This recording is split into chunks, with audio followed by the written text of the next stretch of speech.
Olá amigos, 20 de novembro de 2014, cidadão de olho na segurança pública. Senhoras e senhores, sem dúvida, uma notícia muito importante que domina o noticiário, domina os jornais falados e televisivos da presente data, é a morte do ex-ministro da Justiça, advogado criminalista, Márcio Tomás Bastos. E é curioso ver, comentamos aqui há algum tempo, a tendência que às vezes há de santificar, digamos assim, as pessoas que morrem, apesar do seu histórico de vida não apontar para uma canonização. Fizemos isso a respeito do episódio, em plena campanha eleitoral, da morte do candidato Eduardo Campos.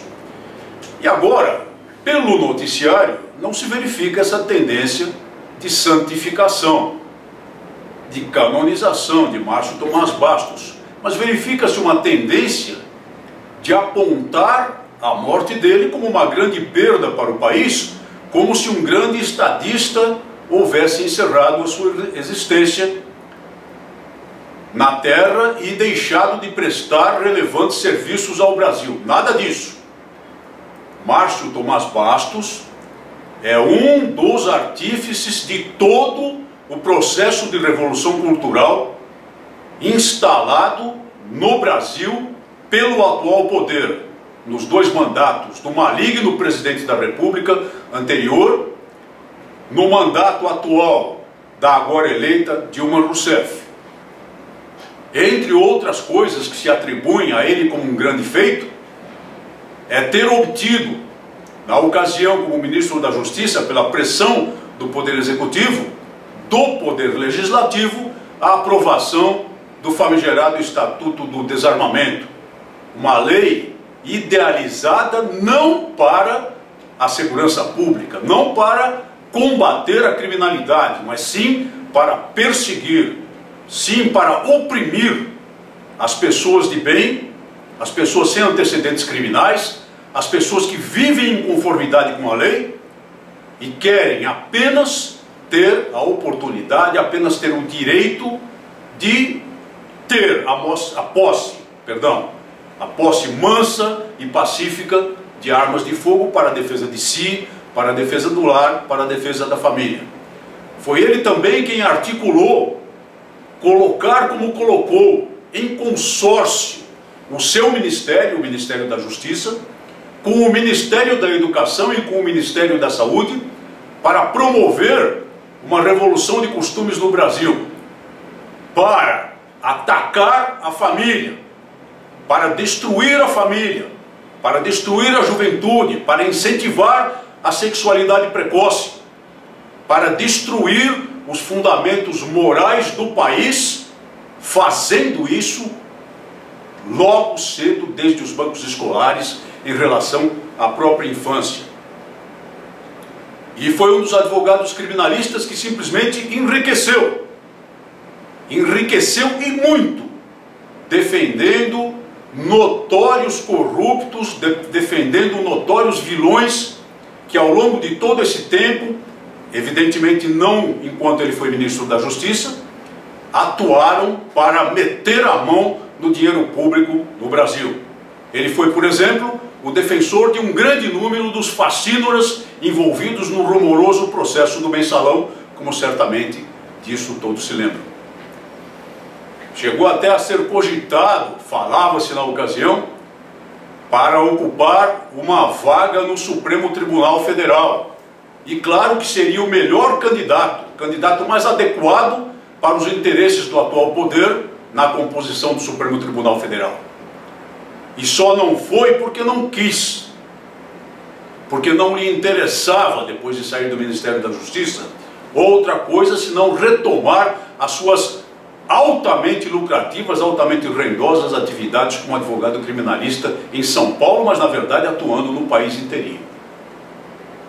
Márcio Tomás Bastos é uma figura central em todo o processo de destruição de valores que se verifica no nosso país há 12 anos e que infelizmente vai se prolongar por mais 4 anos devido ao péssimo resultado das urnas em outubro do ano passado, em outubro do corrente ano.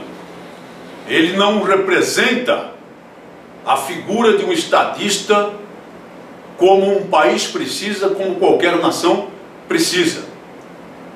Ele representa uma blindagem jurídica articulada por ele, muito bem pensada, a todos os desmandos de um poder que no mínimo, tolerou toda essa corrupção que no presente momento, que no momento em que vivemos, ameaça destruir um dos grandes patrimônios do país, a Petrobras.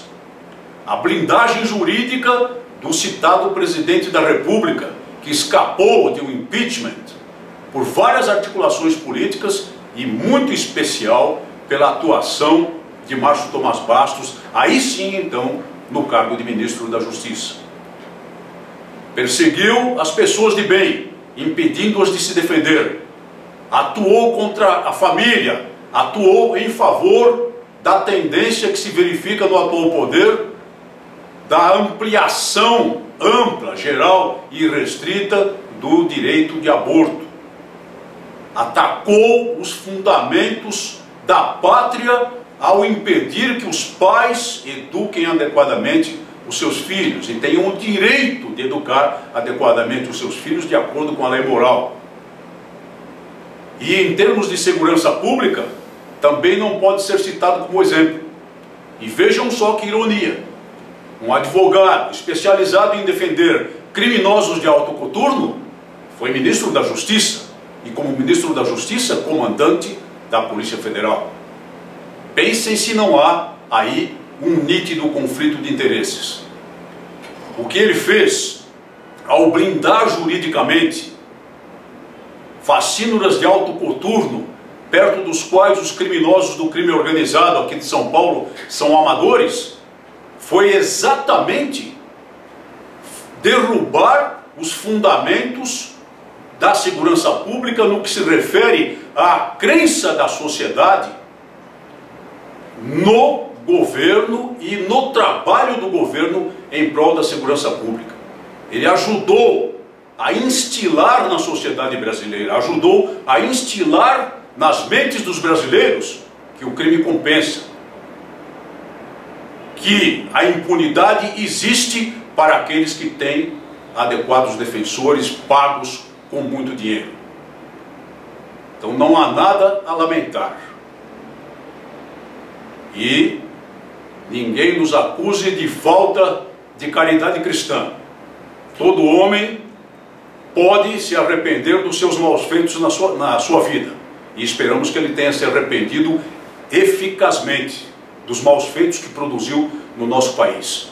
Mas em termos de história, não há nada a lembrar de forma positiva a respeito desse também maligno personagem da República. Muito obrigado por sua atenção e até o nosso próximo programa.